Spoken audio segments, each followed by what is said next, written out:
Hello everyone, I'm Arunima from Knit and Otter, and in this video I'm going to show you how to craft Tunisian knit stitches. So this is a technique which comes in very handy if you want to join two pieces of fabric together that are made with Tunisian knit stitches, or even if they're not, the join here would be Tunisian knit stitches. This can be useful if you're trying to repair a project where you had to maybe cut in between and then join two pieces, or if you were seaming shoulders. Um, I have used this in a future pattern, which will likely not be released by the time I release this video. So I have used this for seaming shoulders and it has worked out really, really well. So I hope this will be helpful for you. And it's really simple. Just the beginning is, the setup is a little bit, uh, it's not hard. There's just a few steps to perform when you start, but once you get into the flow, this part is not that difficult. So let's jump right into it. So to explain this technique, I have these two swatches, which are both made with knit stitches. They're the exact same. Here you can see knit stitches, and this last row is not, I've not crocheted a bind off row. So these are sort of live stitches. I could technically start working with another strand of yarn and continue this piece, but I stopped here because I wanted to show you this technique. And to be able to learn this technique, it is important to understand the anatomy of a stitch in Tunisian crochet. So it is important to understand that for any stitch in this last row right here, which is not bound off, I'm just going to pick this one. There is a front vertical bar and there is a back vertical bar. So it is important to know to be able to identify these. And if you do know how to identify these, then this should be pretty straightforward. So again, there is this one stitch here. This is the front vertical bar, and this right here is the back vertical bar. So before we start, I want to show you these stitch markers that I've used and why. I'm going to explain why I've put them where I have a little bit later, but I just wanted to tell you that it would be good if you could start with this. That would help you identify your stitches where your needle needs to be inserted easily. So in this swatch, I have identified the front vertical bar of the first stitch and put a stitch marker there. And in this one, I have the last stitch of the row. That's the usually where we make our last stitch. That's the edge stitch with two vertical bars. So I've picked the front vertical bar and I've added a stitch marker here. And I'll now show you how that will help. So here I'm going to turn this around and align these together. You can see the stitch markers come together now.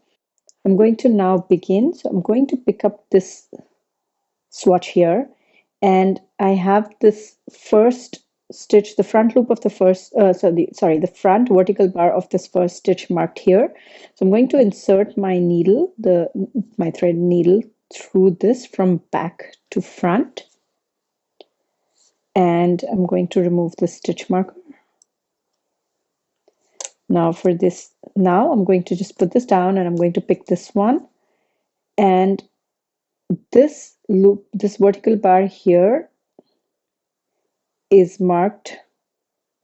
So I'm going to insert my hook, insert my needle through here, and I'm going to find the next loop. So this here is the next stitch. This is the entire loop. Here, this is the back vertical bar. This is the front vertical bar.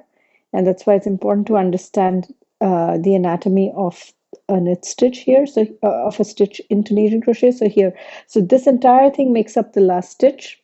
If you turn it around like this, you can see that this entire thing here is the last stitch. And I just marked this one vertical bar.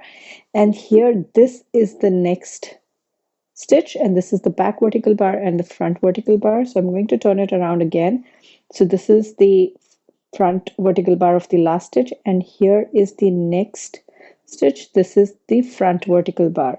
So I'm going to go through this from back to front, and I'm going to pick up the front vertical bar of that next stitch, and I'm going to remove the stitch marker.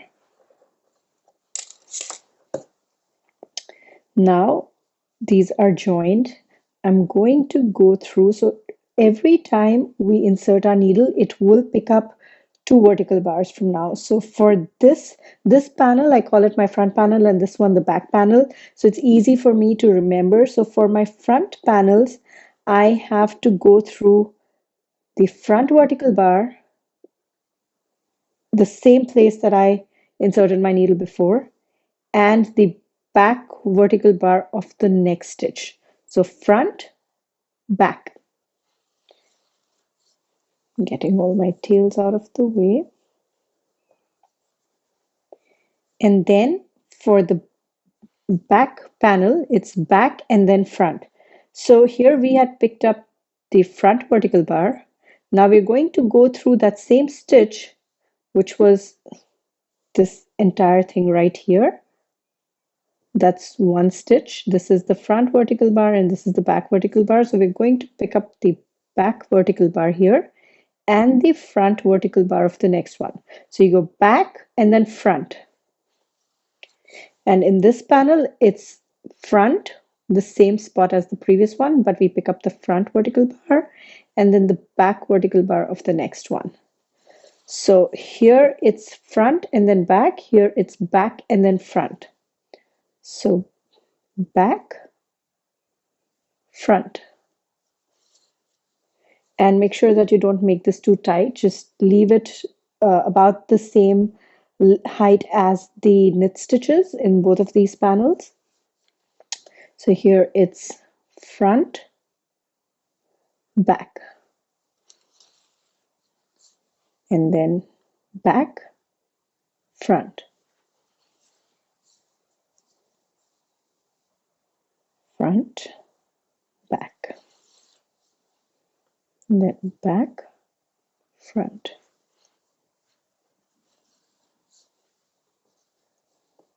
front, back, back, front, front, back, back, front, front, and back. I'm trying to not split the yarn.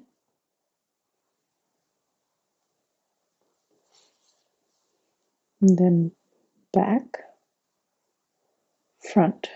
This gets really easy once you understand what's going on. You don't even have to look for the front and back bars. You can just sort of look at your fabric and understand which ones they are. And then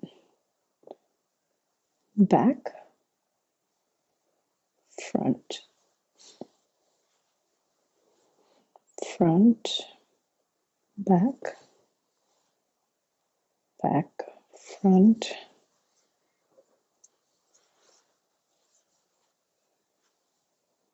front, back, then back, and then the front vertical bar of that last stitch, and then front.